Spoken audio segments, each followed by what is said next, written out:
Have I ever told you about the time that I was elected president? Let's talk about it.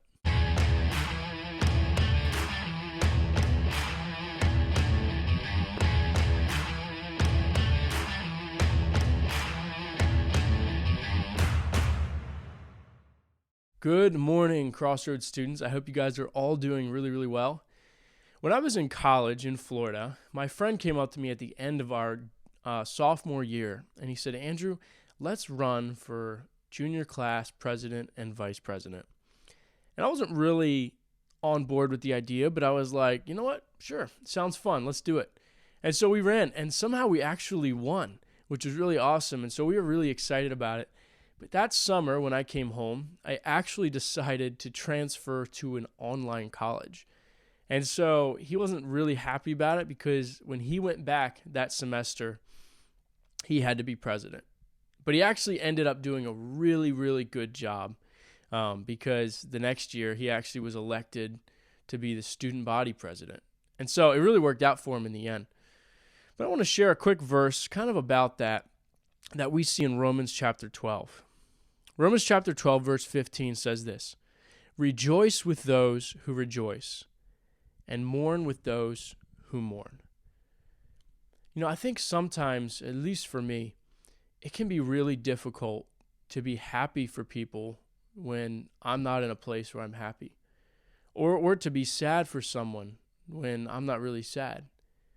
But you know what's crazy about Jesus' love? Jesus' love is always right now. His love is always right now in this moment. When you pray to him when you're feeling sad, or when you praise him because you're feeling happy, Jesus feels happy for you, or he feels sad with you, because his love is always right now in this moment. He doesn't look down and say, hey, you're going through something tough right now, but it's going to be so good when you're 50. Just wait. No, Jesus helps you right now in the present. And that's the kind of love that we're supposed to take to the people around us.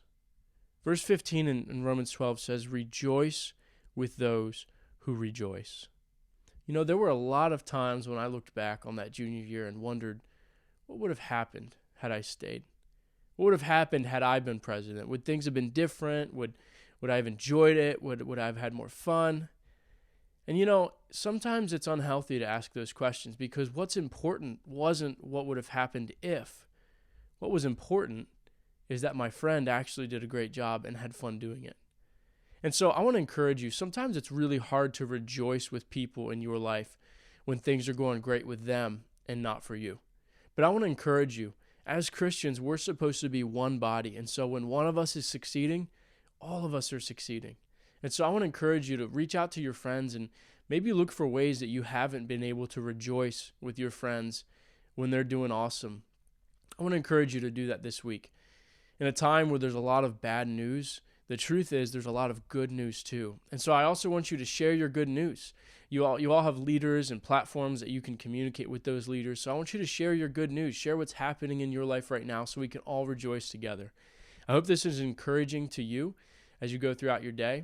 I hope to see you guys soon. See you later.